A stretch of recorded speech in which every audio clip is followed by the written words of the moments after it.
Bismillah. Welcome to Ramadan Bootcamp 1430. I just want to say, first of all, I'm really excited to have you guys here, have this step.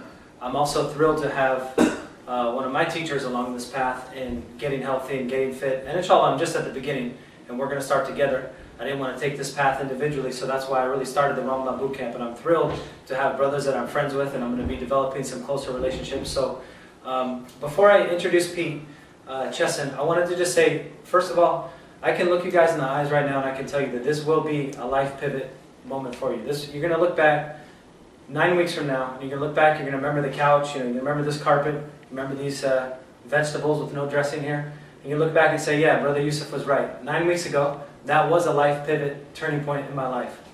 So that's the good news. Now the other thing that we want to look back, and I can tell you that with as much certainty as possible without approaching to the shirk level, okay? Because obviously there's the qadr. But just by knowing the formula, I honestly have cracked the code. That's not just marketing stuff. I know the formula. So if you guys follow the program and you follow this routine, you're going to see results. You're going to feel stronger, inshallah, than you ever have been, depending on your athletic background. There may have been a time in your life, we'll get to know each other more, that you have actually felt that way. But we're going to get back to that. A lot of us think that when you reach 30, 40 years old, that you can't have that strength, but there's exceptions to that all over the world, and our teacher in particular has witnessed to those exceptions. So he's going to be kind of helping us discover our physical potential again. Now, real quick, I want to touch on something that is related to something our brother said, which is this concept of hope. And I'm really big on this because you see me always making those aqidah references. And this is a blessing of being part of Ahl Sunnah wal Jama'ah. We understand that there's a cause and effect relationship between things. That Allah subhanahu wa ta'ala, out of His mercy, has made a system where there's a cause and effect. And that's why I know that absolutely you guys will see some great results from this program if we take the causes. And I say that just because sometimes we go to these classes, we take personal development seminars, or we read a book and everyone recommended it and say, oh, that book, it didn't teach me anything. Or that course, it wasn't valuable. Well, there is a piece of the puzzle here that I can't control. I put all the success factors in place, and inshallah you guys are really going to like it. But the part that I can't control, and the reason why I brought us all here tonight, is to kind of get that focus, because we have to actually take those steps. And we have to take those means, so that's our part that we really have to just, there's the hope, but the hope comes after we've taken the steps. And I don't want it to be that like, oh man, I hope this works out. So this will work out. We just have to decide right now, it's going to work, we're going to take those steps. And Allah willing, unless something just, extraordinary happens, then we'll be off course. But if you guys commit right now, and don't take a passive attitude, right now I want you to change your mindset. We have the right foods in place. These are the type of foods we want to get more of in our life. Nutrition is a key part, and then we're going to be hitting into the training. So I'm going to basically now make way for our main event, Pete Chesson.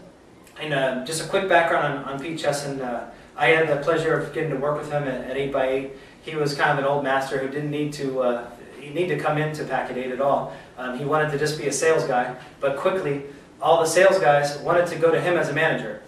And it was making the supervisors insecure, because they basically have their position and they're supposed to be the manager. And they're like, hey, don't go to Pete. And then they're starting to get, everyone just automatically attracted to him as kind of being a mentor, a teacher. And then finally the main supervisor of the floor was pushing him, look, you got to be my captain of the boat. You got to do this sales training. You got to do that. But that's just how Pete is. He's naturally a teacher. And he also, along his life, we don't have time to get into it today, but I know he's lived about 10 lives.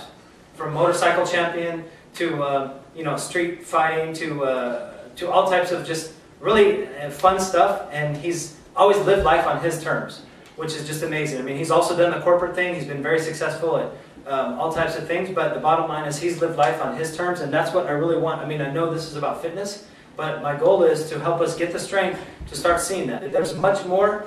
I think we misunderstood tawakkul. There's much more in our control than actually we give credit for. So on that, I'm going to make way. And the other reason I brought Pete is I would be dishonest. He was a major one. Every day he's kind of telling me, hey, look, what you're eating. You know what? Here, why don't you think about it like this? So each day he knows I had a goal. Even though, as you'll see, he might have deviated off the path over the last couple of years. But he's actually back on the path now. He has a lot of knowledge and a lot of insight. So I'm just thrilled that he was able to accept my invitation and come on board. And with that, we'll ask Pete to come over and give us an address.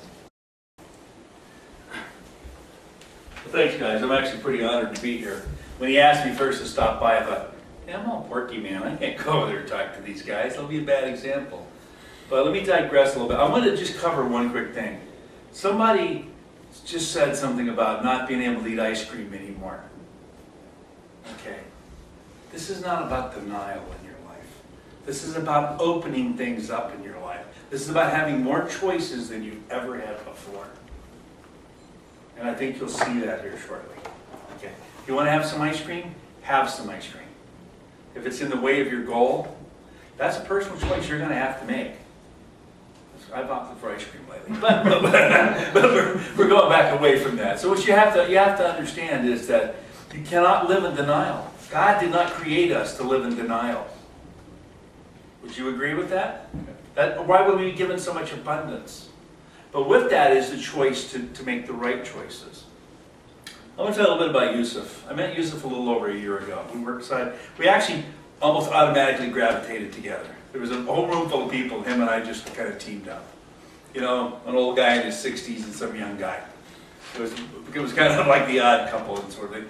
But you know what? He really cared. The reason I gravitated to him was, most of the guys in that room cared about how much money I'm going to make.